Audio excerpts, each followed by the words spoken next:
साहिब पद। 14 वर्ष राम ने वन में प्राकृतिक फल ही खाए। 14 वर्ष राम ने वन में प्राकृतिक फल ही खाए। दूध दही माखन के पीछे, दूध दही माखन के पीछे मुरलीधर दौड़े आए। शिव शंकर के सुत गणेश ने मेवा फल स्वीकार किए। ये धन धान्य प्रकृति ने हम सबको उपहार दिए। शिव के सुत गणेश ने, शिव शंकर के सुत गणेश ने मेवा फल स्वीकार किए। ये धन धान्य सभी प्रकृति ने हमको हैं उपहार दिए। कोई किसी को मार के खाए, कोई किसी को मार के खाए, ये किसी को अधिकार नहीं है।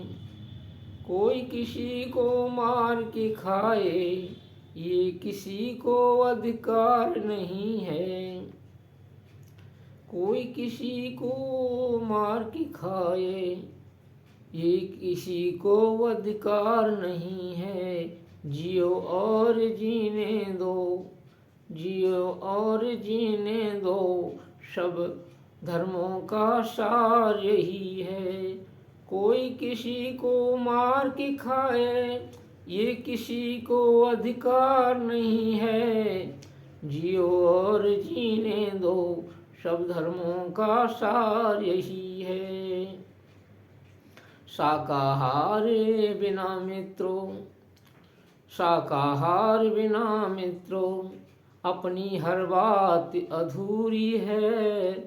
शाकाहार बिना मित्रों, अपनी हर बात अधूरी है। यदि सच्चा साधक बनना है, यदि सच्चा साधक बनना है, तो शाकाहार जरूरी है। यदि सच्चा साधक बनना है, तो शाकाहार जरूरी है।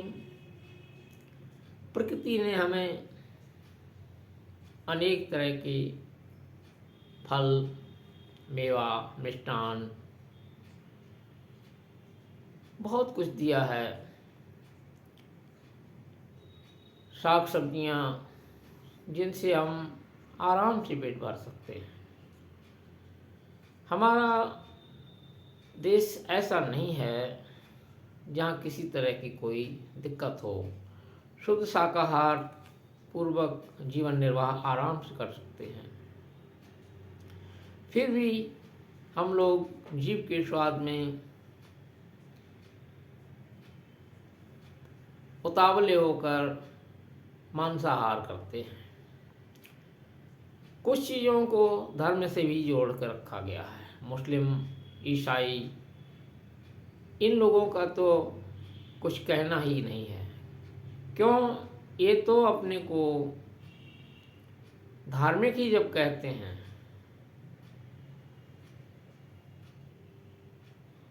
जब ये मांसाहार करते हैं। एक मुस्लिम से मेरी बात हुई तो मैंने उससे पूछा, क्या आप मांस खाते हैं? कि हाँ, ये तो हमारे कुरान शरीफ में लिखा हुआ है। तो हमने कहा ये तो आपको नहीं खाना चाहिए। कह रहा, तो वो 3-4 लड़के थे, कहीं काम कर रहे थे मकान में बेलदारी का। उनका मिस्त्री कहीं गया हुआ था, तो चर्चा होने लगी।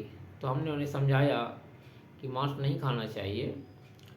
तो एक दूसरे से कह रहा है, एक भाई दूसरे से कह रहा है, अरे भाई इसकी बात मत सुनो, ये काफिर है। काफिर ऐसे ही भटकाते हैं। अगर हम मांस नहीं खाएंगे तो हम मुसलमान कहलाने के अधिकारी नहीं हैं। अब बताओ क्या क्या क्या इनको भर दिया जाता है। तो हमने कहा, ऐसा तुम्हें किसने सिखाया? कि हमारे उस्ताद जी जो चिनाई करते हैं, वो जो है हमें ऐसा बताते हैं कि जो मांस नहीं खाएगा वो मुसलमान कहलाने का अधिकारी नहीं, इसलिए मांस खाना ज़रूरी है, इसलिए हम तुम्हारी बात नहीं सुन रहे, तुम फिजूल की बातें करते हो। तो कहने का मतलब है धर्म से जोड़ दिया गया। और धर्म तो धारण करने की चीज़ है, दया, क्षमा, संतोषशील विचार, सत्य, अहिंसा। अहिंसा परम धर्म कहा है, तो ये हिंसा कहाँ से आ गई? ईसाइयत में कुछ भी नहीं छोड़ते। अरे इतनी चीज़ें संसार में प्रकृति ने दी हैं, तो फिर भी हम पागल बने हुए हैं। मेवा, मिष्ठान, दूध, दही, फल फूल कितना भरा पड़ा है यहाँ, और फिर भी हम जो है मांसाहार में किसी की हिंसा करके, किसी की हत्या करके, किसी के वध करके, तड़पते हुए देखते हुए और उसको खा जाते हैं। कितना घिनौना है ये, कितना निर्दयीपना है ये, कितना भयंकर है ये। जब अपनी उंगली में चोट लगती है तो चौंक जाते हैं, रो देते हैं। ठोकर लगती है, रो देते हैं। अपना बच्चा मरता है तो कैसे करते हैं, तड़प तड़प के रोते हैं, सर पटकते हैं जैसे सब लुट गया हो। और इन बेजुबानों को हम मार काट कर खा जाते हैं। और उसमें भी एक भयंकर रोग है, एक झटके में नहीं मारते हैं। कुछ लोग तो उसको रेत रेत कर काटते हैं। जितना उसे तड़प हो, जितना उसे दर्द हो, उतनी उन्हें आनंद आता है। क्या बहसीपना है, क्या ये कितनी क्रूरता है, ये कैसी मानवता। अगर हम मानव हैं तो मानव का कर्तव्य है कि सभी जीवों की रक्षा करना। सर्वोपर मानव भी है, जब वो सभी जीवों की सुरक्षा करे, सुरक्षा निश्चित करे, तभी वो मानव कहलाने का अधिकारी है। तो सभी हमारे अन्य देशों की तो बात अलग है, जहाँ कुछ खाने को नहीं है, वो क्या करते हैं वो उनकी समस्या है। लेकिन हमारे देश में ऐसी कोई समस्या नहीं है। यहाँ तो भरपूर शाकाहार है, फिर भी लोग नहीं मानते हैं।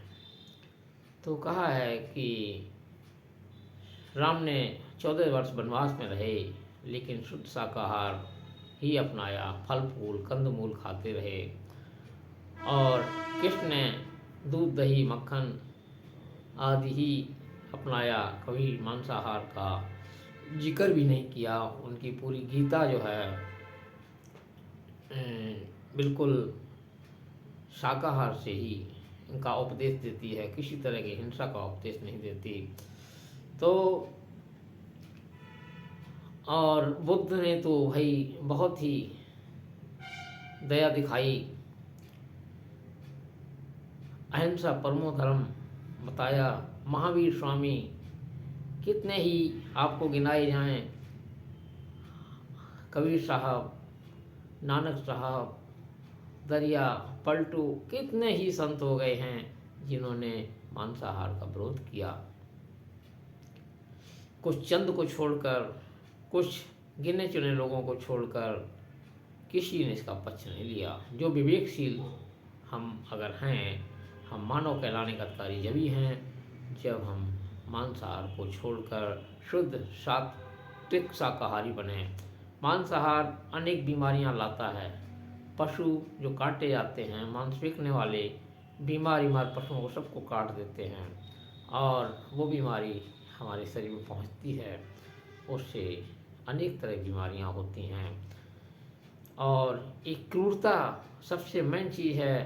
क्रूरता जो है, क्रूरता के द्वारा उन्हें मारा जाता है, और वो क्रूरता, उनका तड़पना, उनका चीत्कार करना, उनका छटपटाना, ये भी सब हमारे मांस के साथ में हमारे अंदर चला जाता है और हमारी बुद्धि को भ्रष्ट करता है, हमारी सोचने की क्षमता को घटाता है, और हमारी अनेक तरह से हानि करता है।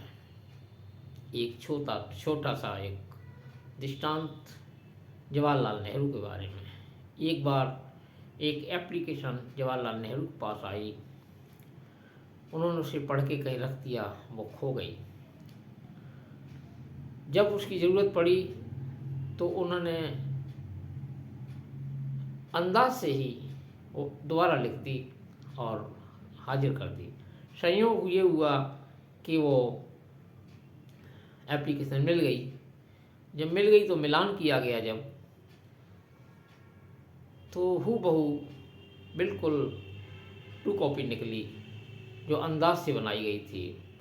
तो उनसे पूछा, साहब इतनी स्मरण शक्ति आपकी कैसे है? तो उन्होंने कहा, ये दिमाग दूध से बना है, मांस से नहीं। साहेब बन गई, साहेब बन गई।